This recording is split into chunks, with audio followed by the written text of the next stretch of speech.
মাঝে মাঝে কিছু সিম্পল তরকারিও যে এত অসাধারণ লাগে সেটা না রান্না করলে বোঝাই যায় না। আজকে একদম সিম্পল ওয়েতে একটা রান্না করেছি। হ্যালো এভরিওয়ান, আসসালামু আলাইকুম। সবাইকে আমার নীলাজ ডায়েরি থেকে ওয়েলকাম জানাচ্ছি।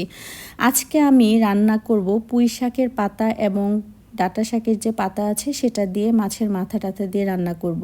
তো এখানে আমি পরিমাণ মতো একদম খুব অল্প তেলই দিয়েছি, আর এখানে দিয়েছিলাম 2টা পেঁয়াজ, আদা বাটা, রসুন বাটা, হলুদ গুঁড়ো, মরিচ বাটা, লবণ।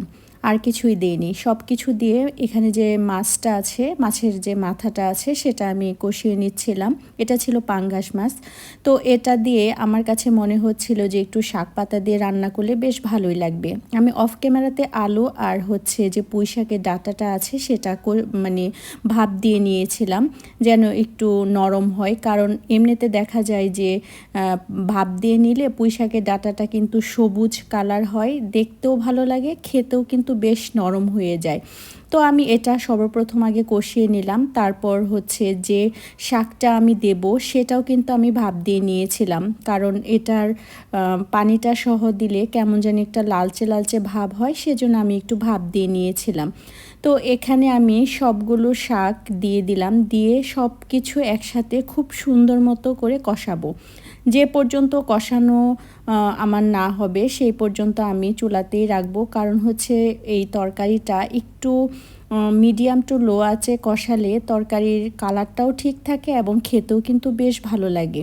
আমি মাঝে মাঝে এভাবে তরকারি রান্না করি, আমার তো বেশ ভালোই লাগে। আপনারাও কিন্তু ইচ্ছে করলে এভাবে রান্না করে খেতে পারেন, আমার কাছে ভালো লাগে, সেজন্যই আমি এভাবে রান্না করলাম। তো আপনারাও দেখেন আমি কিভাবে এটা রান্না করলাম। খুব সিম্পল কিন্তু রান্নাটা, কিন্তু তরকারিটা এত বেশি মজা হয়েছিল। আমি এটার সাথে জাস্ট একটা আমার সেদিন ভাজি ছিল, আর কিছুই আমি করি নাই, কিন্তু তরকারিটা খেতে কিন্তু বেশ মজা হয়েছিল।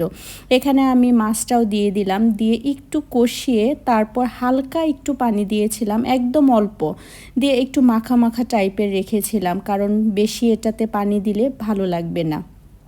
এভাবে আমি মাছের যে কোনো পাঙ্গাস মাছ হোক বা যে কোনো মাছের মাথা টাথা থাকলে সেগুলো আমি এভাবেই রান্না করি। দেখেন কালো তরকারি কালারটা জাস্ট, আমি কি বলবো, আমি যখন খেয়েছি তখন আমার কাছে মনে হয়েছিল যে এটা আমি রিলসের জন্যই করেছিলাম, পরে মনে হলো যে না থাক, এটা একটা বড় ভিডিওই দিয়ে দেই, কারণ হচ্ছে আমার কাছে তরকারিটা ভালো লেগেছিল এবং রেসিপিটাও কিন্তু খুব সহজ ও সাধারণ একটা রেসিপি ছিল।